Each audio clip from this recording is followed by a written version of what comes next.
Nytt år, nya möjligheter och nya berg att bestiga.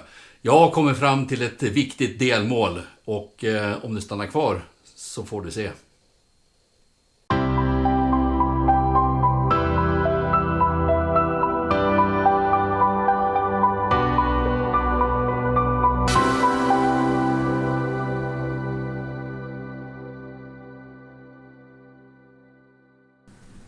Hej och välkommen till ett nytt avsnitt av Kens H0. Precis som jag sa i förra avsnittet så har jag ju inte haft speciellt mycket tid under jul och filma och så. Det var mycket annat såklart, precis som det säkert har varit för dig. Men det innebär ju inte att jag har varit helt overksam faktiskt, därför att jag har ju gjort klart. Det går att köra nu emellan Östersund och Trondheim. Och jag skulle kunna påstå det att nu har jag testat en massa tåg fram och tillbaka och hittat små problem, små bekymmer såklart. Det är vissa vagnar som hoppar på vissa ställen och framförallt där jag har gjort den här rälsupphöjningen. Där har jag varit förmodligen för dålig att plana ut så att vissa hjul tenderar att hänga i luften och då spårar vagnen ut. Men det ska vi ordna efterhand. Så fort jag liksom ser att det är något bekymmer. Det är det som är grejen också. Jag kommer ju inte börja med landskapet eller så. Förrän att jag har löst alla såna här saker så att det ska gå att köra helt problemfritt. Här bakom så har jag ju då en kurvväxel, en lång kurvväxel. Och den växeln har jag bytt ut. Jag hade en begagnad sån förut och där fanns det ett litet bekymmer. Det finns nämligen, det är ju inget så här, det är inte helt metallhjärta på den utan det är en liten plastbit som styr. Den hade gått sönder så att det vart ju att en del vagnar hoppade på den och sådär. Och jag skulle ju kunna lagat den men det gjorde jag inte utan jag bytte ut hela växeln för jag kände det att då kan jag göra så här istället att den gamla växeln kan jag försöka åtgärda senare och använda kanske upp i USA eventuellt. Så att det är lite grann på det viset och det är där jag är idag. Idag så ska vi ta och titta på framförallt, jag har ju tagit en del bilder såklart. Så att jag kommer visa bilder då på bygget ända tills det vart helt färdigt. Eller helt färdigt är det ju inte riktigt, men så pass färdigt så att det går att köra tåg i alla fall. Sen så kommer jag köra tåg. Och visa att jag kör tåg också emellan Östersund och Järpen framförallt då. Det kan ju hända att jag också kommer att köra tåg ifrån Järpen till Trondheim. Men det blir liksom lite tråkigt därför att det är ju bara att köra i helixen mer eller mindre. Men helixen fungerar bra i alla fall. Där har det inte varit några som helst bekymmer. Alla tågen klättrar upp fint med många vagnar och så vidare. Dock har jag några lok som inte har någon sån här slirskydd. De går inte. Men det hade jag nästan förväntat mig också. Så att jag tycker vi tar och tittar på de här bilderna till att börja med. Så får du en uppfattning om vad jag sysslar med.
Ja, där var godstaget framme i Järpen.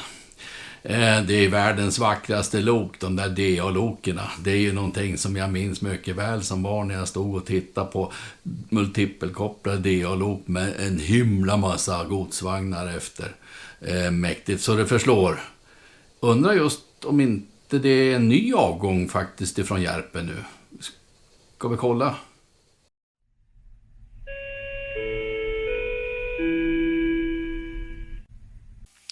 Resande som ska ta tåget emot Östersund och vidare till Stockholm. Tagplats. Vänligen stäng dörrarna.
Ja, då var även det tåget tillbaka igen i Järpen. Jag lovade ju innan, eller ja, det gjorde jag ju inte egentligen, utan jag sa att kanske det ska gå ett tåg även till Trondheim. Ja, men naturligtvis ska vi köra iväg ett sånt också. Nu är det ju ett ellok det här, så att det kan ju bara köra till Storlien. Men ja, vi får låtsas helt enkelt att de är klar med elledningarna helt enkelt. Det får bli avslutningen på dagens video, så får vi se vad det blir egentligen nästa film. Jag har ingen aning vad det ska handla om just nu. Jag är så glad som det är att jag kommer så här långt i alla fall.